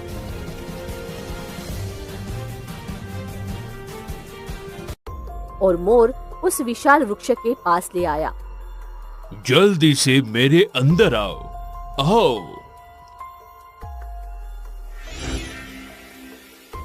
उसके बाद मोर और राधिका उसी वृक्ष के अंदर चले गए। दूसरी तरफ तांत्रिक काफी गुस्से में था और कुसुम से कहने लगा, तुमसे एक लड़की को नहीं संभाला जाता। पर मैंने तो अपना वादा पूरा किया, मैं तो उस लड़की को ले आई थी। ये तो आपकी गलती है जो आप उसे पकड़ नहीं पाए। अच्छा, तो तू मुझे बताएगी कि मेरी गलती है? तुझे सुंदर ही बनाना था ना, अब मैं तुझे सुंदर बनाऊंगा। तांत्रिक कुसुम को बदसूरत बना देता है, जिससे कुसुम जोर जोर से रोने लगती है। ये तुमने क्या किया? तुमने मुझे बदसूरत क्यों बना दिया? तेरी यही सजा है। जो मेरे काम नहीं आ सकता उसे मैं कहीं का नहीं छोड़ता हूँ। तांत्रिक वहाँ से चला गया, जिस पर कुसुम काफी दुखी होती है और अपने आप से कहने लगी, हे भगवान, ये क्या हो गया? लगता है मैंने राधिका के साथ बुरा करना चाहा, इसीलिए आपने मेरे साथ ये सब किया। इतना कहकर कुसुम वहाँ से दुखी होकर जाने लगती है। वही परी तांत्रिक को रोकने के लिए आ रही थी, तभी अचानक चुड़ैल उसे मिल गई। आखिरकार तुम मुझे मिल ही गई, अब मैं तुम्हें छोड़ूंगी नहीं। मेरे रास्ते से हट जा चुड़ैल, इसमें तेरी ही भलाई है। मैं तुझसे लड़ना नहीं चाहती, पर मैं तुझे पकड़कर तांत्रिक के पास ले जाऊंगी, क्योंकि तांत्रिक का यही आदेश है। अच्छा, तो लगता है तुझे अपनी जिंदगी प्यारी नहीं है, इसीलिए तू मेरे सामने आकर ऐसी बातें कर रही है। तू मुझे मार नहीं पाएगी, क्योंकि मैं बहुत शक्तिशाली हूँ। ये तो अभी पता चल जाएगा कि मैं तुझे मार पाऊंगी भी या नहीं। चुड़ैल को गुस्सा आ जाता है और वो परी पर वार करती है। वही परी भी अपनी जादुई छड़ी से चुड़ैल पर वार करती है। इससे वहाँ का वातावरण काफी भयंकर हो जाता है, जिस पर परी अपने मन में कहती है, ये चुड़ैल मुझे बस रोक रही है, जिससे तांत्रिक उस लड़की तक पहुँच सके, पर मैं ऐसा नहीं होने दूंगी। ये कहकर परी अपनी जादुई शक्तियों का इस्तेमाल करके चुड़ैल को बंदी बना लेती है। अब तुम यही रहो, अब तुम मुझे रोक नहीं सकती। नहीं नहीं, छोड़ो मुझे, छोड़ो मुझे। पर परी वहाँ से गायब हो जाती है। वही तांत्रिक उसी विशाल वृक्ष के पास आया और कहने लगा, कहाँ है वो लड़की? उस लड़की को मुझे दे दो, वरना मैं किसी को नहीं छोड़ूंगा। दो। लगता है तुम गलत जगह पर आ गए हो। यहाँ पर कोई लड़की नहीं है, चले जाओ यहाँ से। एक वृक्ष होकर झूठ बोलते हो? मुझे नहीं पता था, तुम तो प्रकृति हो फिर भी। तो क्या हो गया? वैसे भी अच्छाई को बचाना मेरा फर्ज है। तुम्हें वो लड़की कभी नहीं मिलेगी। अगर नहीं मिलेगी तो मैं तुम्हारा विनाश कर दूंगा, इसलिए कह रहा हूँ वो लड़की मेरे हवाले कर दो। चाहे तुम कुछ भी कर लो, पर मैं तुम्हें वो लड़की कभी नहीं दूंगा। ये सुनकर तांत्रिक को बहुत गुस्सा आ गया और उसने पेड़ पर हमला कर दिया। तभी वन देवता पेड़ से बाहर आ गए। तुम्हारी इतनी हिम्मत, जो तुमने मेरे घर पर वार किया? क्या तुम्हें पता नहीं यहाँ मैं रहता हूँ? अरे मुझे पता है, पर मुझे वो लड़की चाहिए जो तुमने अपने घर में छुपा के रखी है। नहीं नहीं, वो लड़की तुम्हें कभी नहीं मिलेगी। चले जाओ यहाँ से तांत्रिक। नहीं जाने वाला मैं, वन देवता। भले ही तुम वन देवता हो, पर मैं भी बहुत शक्तिशाली हूँ। ये कहकर तांत्रिक अपनी शक्तियों का इस्तेमाल करने वाला होता है। तभी वहाँ पर परी आ जाती है और वो कहती है, आज तेरा अंत निश्चित है तांत्रिक। तूने बहुत आतंक मचा लिया, अब तेरा मरना निश्चित है। तू मुझे मारेगी? ऐसा कभी भी नहीं हो सकता। अरे मैं तुझे मारूंगा क्योंकि तेरी मौत मेरे हाथों है, समझी? ये तेरी गलतफहमी है, क्योंकि भले ही तू कितना भी शक्तिशाली क्यों ना हो, पर अच्छाई कभी भी बुराई से हारती नहीं है। परी उस विशाल वृक्ष से राधिका को बाहर निकालती है और उससे कहती है, तुम मेरे साथ ये जादुई तलवार तांत्रिक के पेट पे मारो, जिससे ये मर जाएगा। तांत्रिक बुरी तरह हैरान हुआ और कहने लगा, नहीं नहीं नहीं नहीं, ये नहीं हो सकता। ये तुम क्या कर रही हो? मैं बिल्कुल सच कह रही हूँ, अब तुम बच नहीं पाओगे। राधिका उस तलवार को पकड़ लेती है और फिर परी और राधिका उस तलवार को तांत्रिक के पेट पे मार देती है, जिससे वो वही मर जाता है। आखिरकार तुमने इसे मार ही दिया। आज बुराई का अंत हो गया। तुम्हारा बहुत बहुत धन्यवाद। हाँ हाँ, आप बिल्कुल सच कह रहे हैं और ये आपके बिना बिल्कुल भी संभव नहीं होता। आप लोगों का बहुत बहुत धन्यवाद। वही शाम होने आई थी। अब राधिका लौटी नहीं थी, जिससे मुकेश और उसकी माँ सीमा काफी परेशान हुए। ये अभी तक लौट कर क्यों नहीं आई? आपने अच्छी तरह देखा था ना, राधिका कुसुम के साथ ही गई थी। अरे हाँ हाँ, मैंने अच्छी तरह देखा था। तभी उन्हें कुसुम दिखाई दी, जो बहुत ही बदसूरत थी, जिसे देखकर सीमा ने कहा, अरे ये कुसुम, ये तुम्हें क्या हो गया? और मेरी बेटी राधिका कहाँ है? मुझे नहीं पता काकी, वो कहाँ है? वो कुसुम के साथ ही गई थी। अरे ये तुम क्या कह रही हो? अरे मैंने अपनी आंखों से देखा था, तुम ही मेरी बेटी को लेकर गई थी। मुझे माफ कर दीजिए, मुझसे बहुत बड़ी भूल हो गई है। ये कहकर कुसुम जोर जोर से रोने लगी, जिसे देखकर सीमा और मुकेश काफी ज्यादा हैरान हो गए। उन्हें तो कुछ समझ ही नहीं आ रहा था कि आखिर क्या हो रहा है। तभी वहाँ पर राधिका के साथ परी प्रकट होती है। अपनी बेटी को सही सलामत देखकर सीमा और मुकेश काफी खुश होते हैं। अरे बेटी, तुम आ गई, तो कहाँ चली गई थी तुम? तभी उन्होंने परी को देखा और कहा, अरे बेटी, ये तो परी है, तुम इनके साथ, और ये कुसुम को क्या हो गया? कुसुम को उसके किए की सजा मिली है माँ, और कुछ नहीं। अरे ये तुम क्या कह रही हो बेटी? आखिर ये सब क्या हो रहा है? अरे हमें तो कुछ समझ ही नहीं आ रहा। इस पर राधिका ने अपने माता पिता को सारी बात बताई, जिसे सुनकर वो लोग काफी हैरान हुए। मुझे तुमसे ऐसी उम्मीद नहीं थी कुसुम, हमने तुम्हें अपनी बेटी माना था और तुमने लालच के चक्कर में मेरी बेटी की जान लेनी चाहिए। ताकि मुझे माफ कर दो, मुझसे बहुत बड़ी भूल हो गई है। नहीं नहीं, हम तुम्हें कभी भी माफ नहीं करेंगे। तुमने भूल नहीं बल्कि जानबूझकर किया है। तुम मेरी बेटी को मारना चाहती थी। नहीं नहीं काकी, मैं लालच में अंधी हो गई थी, मुझे माफ कर दीजिए, इसीलिए भगवान ने मुझे बदसूरत बना दिया। कुसुम जोर जोर से रोने लगती है।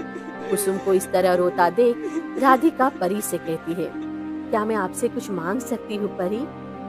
हाँ हाँ बताओ, क्या मांगना चाहती हो? क्या आप मेरी सहेली को फिर से पहले जैसा कर सकती है? मैं उसे इस तरह नहीं देख सकती। क्यों नहीं, तुम बहुत ही अच्छी हो और नेक दिल इंसान हो, मैं तुम्हारी मदद जरूर करूंगी। परी अपनी जादुई छड़ी घुमाती है और कुसुम फिर से पहले की तरह हो जाती है। अपने आप को पहले जैसा देखकर कुसुम बहुत खुश हुई और कहने लगी, राधिका मुझे माफ कर दे, आज तेरी वजह से मैं फिर पहले जैसी हो गई हूँ।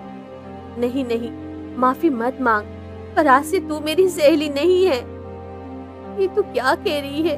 तू मुझे माफ नहीं करेगी? तुमने एक बार अपनी सहेली का विश्वास तोड़ दिया है कुसुम, अब उसे तुम पर विश्वास नहीं। तुमने अपनी सच्ची दोस्ती को खो दिया है। अच्छा राधिका, अब मैं चलती हूँ, तुम अपना ध्यान रखना। इसके बाद परी वहाँ से गायब हो गई। परी के जाने के बाद राधिका ने कुसुम से कहा, अब तुम जाओ, मुझे तुमसे कोई शिकायत नहीं है। और अंत में राधिका अपने माता पिता के साथ अपने घर चली गई और खुशी खुशी अपना जीवन जीने लगी।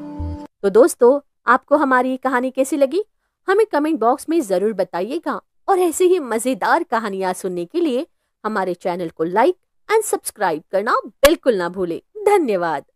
श्यामपुर नाम के गांव में एक बड़ा सा घर था। उसमें 19 साल की अंजू रहती थी। अंजू के माता पिता उसे बचपन में ही छोड़कर चले गए थे। तभी से वो जमींदार के घर पर बर्तन मांजने का काम करती थी। जमींदार अंजू को अपनी बेटी की तरह रखते थे, पर ये सब जमींदार की बेटी माया को पसंद नहीं था। वो मन ही मन उससे खूब जलती थी। एक दिन अंजू आंगन में बैठे बर्तन मांज रही थी। अंजू बिटिया, जरा हाथ रोक ले। सुबह से तूने रसोई का सारा काम अकेले निपटाया है। अब ये बर्तन बाद में धो लेना। पहले जाकर थोड़ा गुड़ और पानी पी ले। नहीं मालकिन, बस ये 2 थालियां बची है। आपने और मालिक ने मुझे जो प्यार दिया है उसके बदले ये काम तो कुछ भी नहीं है। माँ बाप के जाने के बाद अगर आप ना होते तो पता नहीं मेरा क्या होता। पगली, ऐसी बातें मत कर।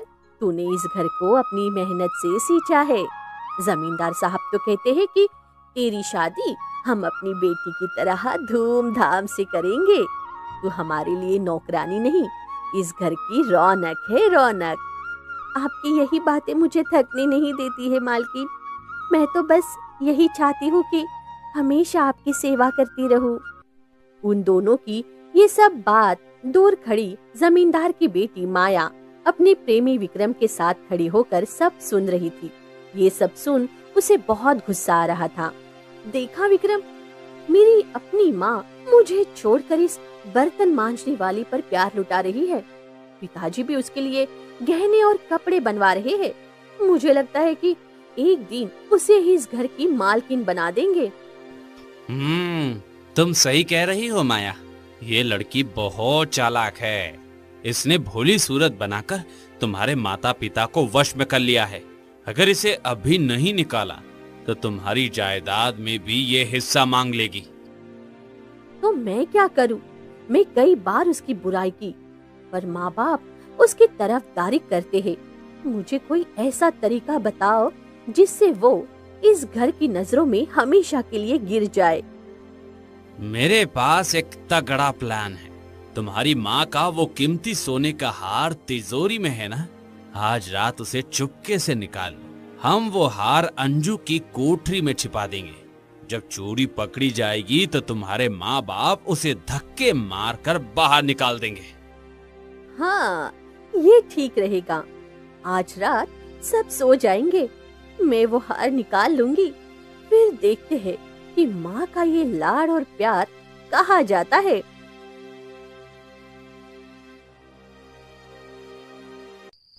थोड़ी देर बाद रात हो जाती है। सब सो जाते हैं। माया दबे पांव उसकी माँ के कक्ष में जाती है और उनकी तिजोरी में से कीमती हार निकाल कर ले आती है। आज इस अंजू का हवेली में आखिरी दिन है। अब बस मुझे ये हार अंजू के बिस्तर के नीचे रखना है। फिर कल सुबह होगी और असली तमाशा शुरू। माया दबे पांव अंजू के कमरे में जाती है। अंजू गहरी नींद में सो रही होती है। फिर धीरे से अंजू के बिस्तर के नीचे वो हार रख देती है। अगली सुबह घर के आंगन में जमींदार गुस्से में चिल्ला रहे हैं और पूरी हवेली में हलचल मच गई है। अरे भैया, अरे मेरा हार कहाँ गया? कल रात तो मैंने उसे देखा था। अरे भाई, घर में कोई बाहरी आदमी भी नहीं आया, फिर हार कैसे गायब हो गया? अरे जी, शांत हो जाइए। अंजू, तूने सफाई करते वक्त कहीं देखा क्या?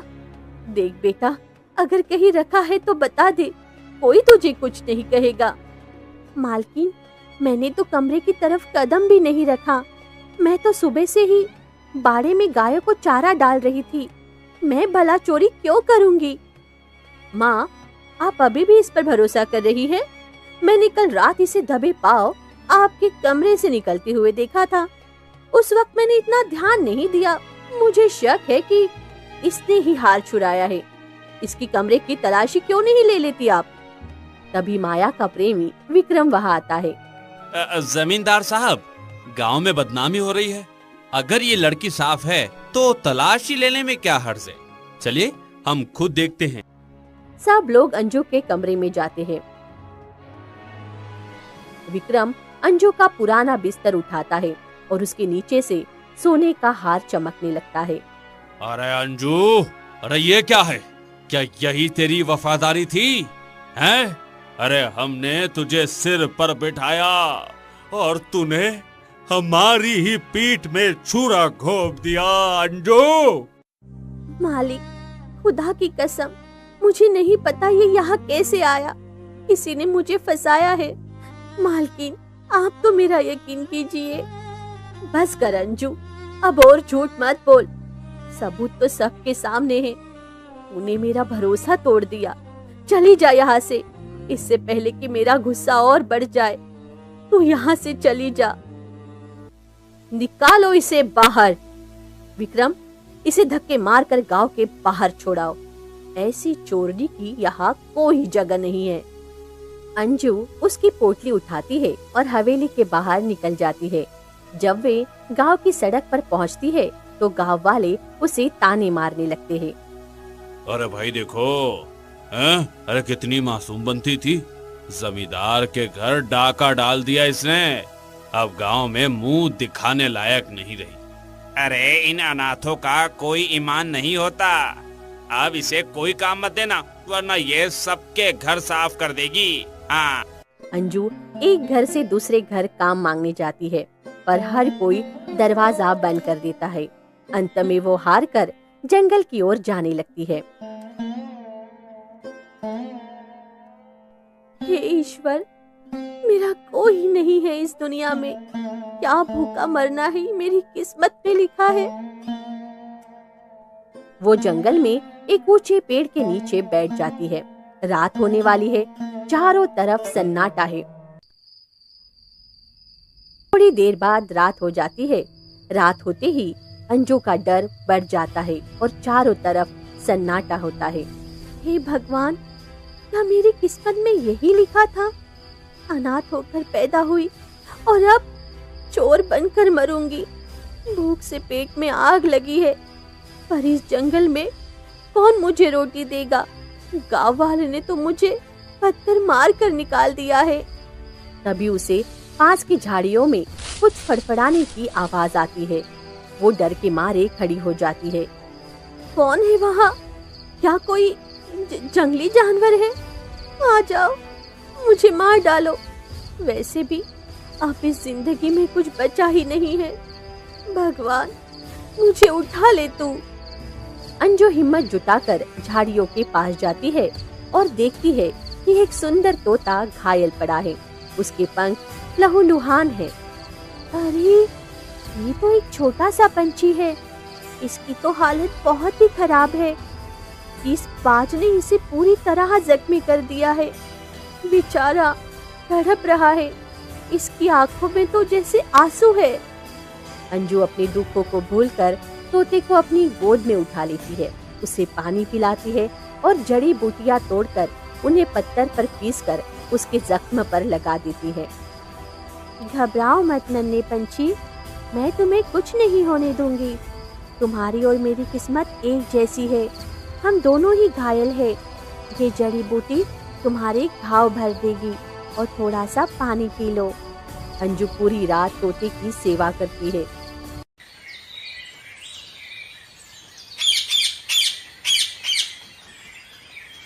सुबह होते ही सूरज की पहली किरण के साथ तोता अपनी आंखें खोलता है।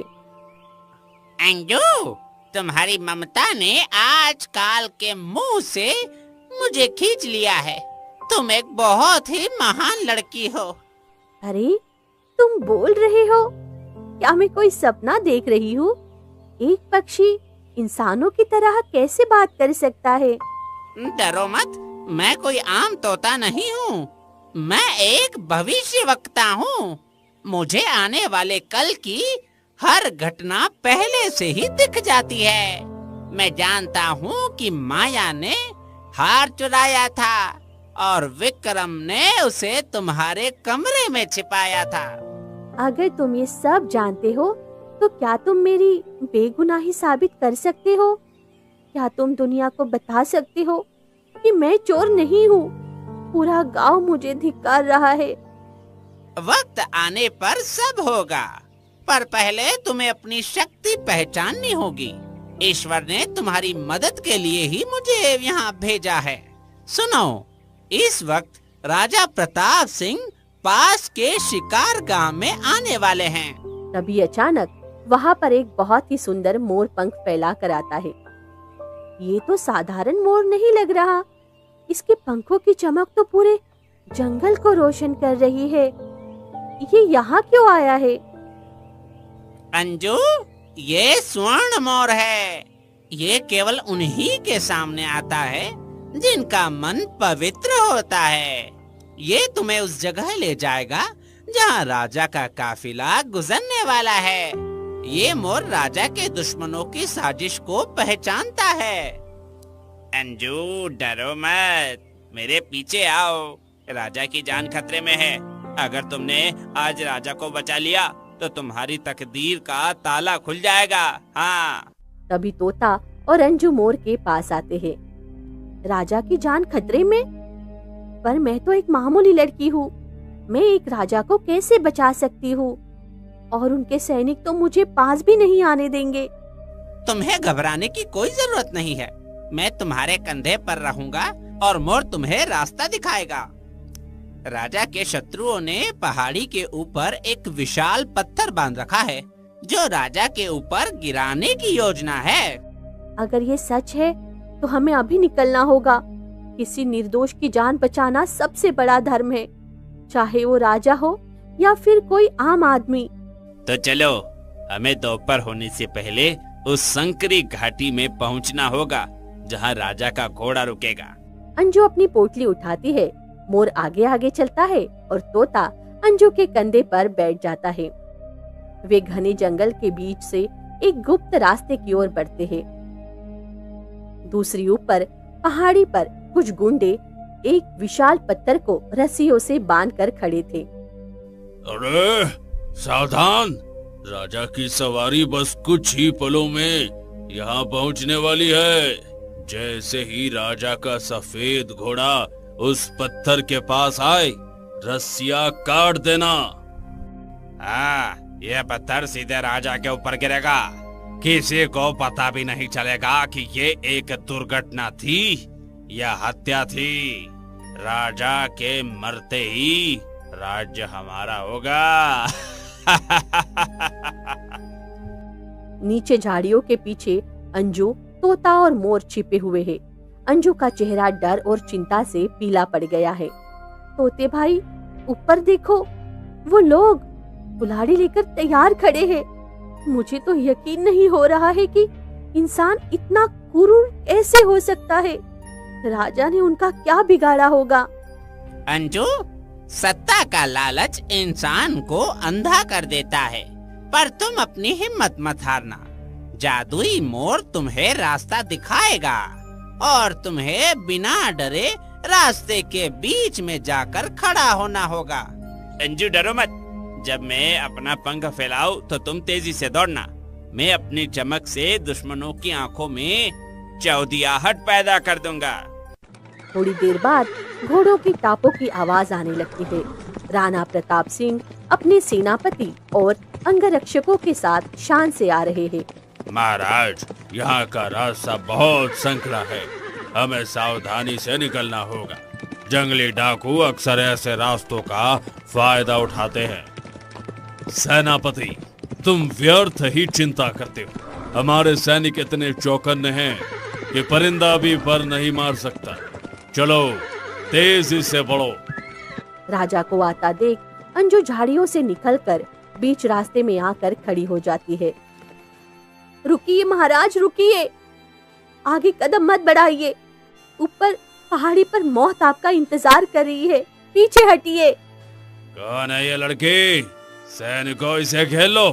ये जरूर दुश्मनों की जासूस है। ये लड़की, बोल, तुझे यहाँ किसने भेजा है? नहीं, मेरी बात सुनिए, मैं कोई जासूस नहीं हूँ। उस पहाड़ी के ऊपर देखिए, वहाँ दुश्मन छिपे हैं। वे इस पत्थर को आप पर गिराने वाले हैं। अपनी जान बचाइए महाराज। ठहरो सेनापति, इस लड़की की आंखों में जासूसी नहीं बल्कि खौफ है। यह झूठ नहीं बोल रही। राजा के रुकते ही ऊपर पहाड़ी पर छिपे गुंडे घबरा जाते हैं। अरे यह लड़की बीच में कहां से आ गई? अरे रस्सियां काटो, जल्दी करो, अरे काटो। फिर गुंडे रस्सी काटने लगते हैं। ये देख मोर तेजी से उड़कर ऊपर जाता है और अपनी चमकदार आंखों से एक तेज रोशनी छोड़ता है। गुंडे की आंखें चौंधिया जाती है और पत्थर अपनी दिशा भटककर राजा के आगे गिरता है। ये देख राजा और उनका सेनापति घबरा जाते हैं। हे ईश्वर, हे भगवान, आज तो मैं मौत के मुंह से वापस आया हूँ। अगर ये लड़की और ये पंछी न होते तो मेरा अंत निश्चित था भगवान, निश्चित था। बेटी, आज तुमने न केवल मेरी जान बचाई है बल्कि इस पूरे राज्य को अनाथ होने से बचा लिया। पर मुझे आश्चर्य है कि तुम्हें इस साजिश का पता कैसे चला? महाराज, ये मेरा चमत्कार नहीं है। ये सब इस भविष्यवक्ता तोते और मोर की वजह से हुआ। इन्होंने मुझे रास्ता दिखाया। महाराज, अंजू एक बहुत ही पवित्र लड़की है।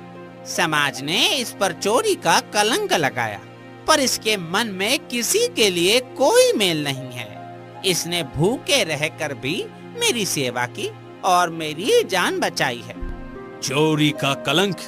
अंजू, मुझे विस्तार से बताओ, कौन है वो जिसने इतनी बहादुर लड़की पर झूठा इल्जाम लगाया?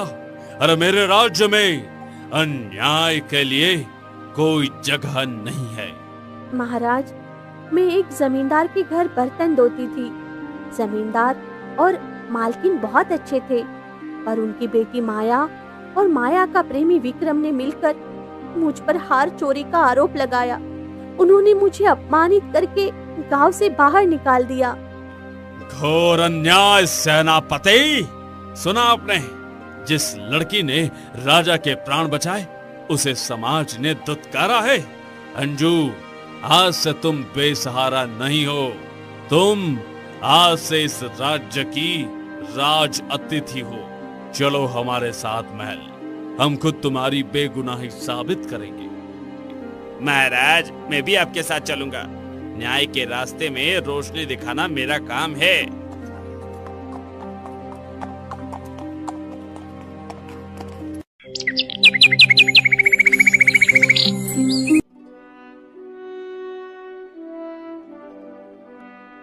महाराज, यहाँ का आदर सत्कार पाकर मेरा मन भर आया है, पर कभी मुझे डर लगता है कि कहीं मैं जाग न जाऊं और फिर से वही चोर का कलंक मेरे माथे पर ना आ जाए।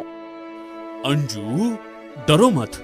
जिसने राजा के प्राण बचाए उसकी रक्षा स्वयं ईश्वर करता है।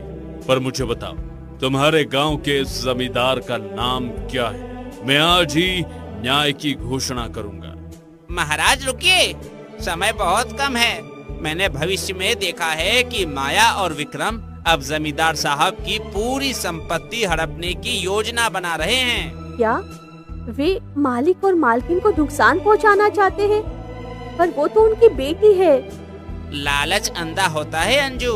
विक्रम ने एक जहरीली दवा का इंतजाम किया है ताकि जमींदार साहब बीमार पड़ जाएं और विक्रम सारी जायदाद अपने नाम करवा सके। हमें तुरंत गांव पहुंचना होगा। फिर वे सभी जमींदार के घर की तरफ निकल जाते हैं। वो गांव पहुंचते हैं। लोग सन्न हैं क्योंकि रथ में अंजू बैठी है। अरे ये क्या देख रहा हूँ मैं? यह तो वही अंजू है जिसे हमने पत्थर मारे थे। अरे ये तो राजकुमारी जैसी लग रही है भाई। अरे देखो भाई, राजा खुद उसके रथ के आगे चल रहे हैं। जरूर हमसे कोई बड़ी भूल हुई है। वो चोर नहीं, कोई देवी लगती है भाई। हाँ। वे सभी जमींदार के द्वार पर पहुंचती है।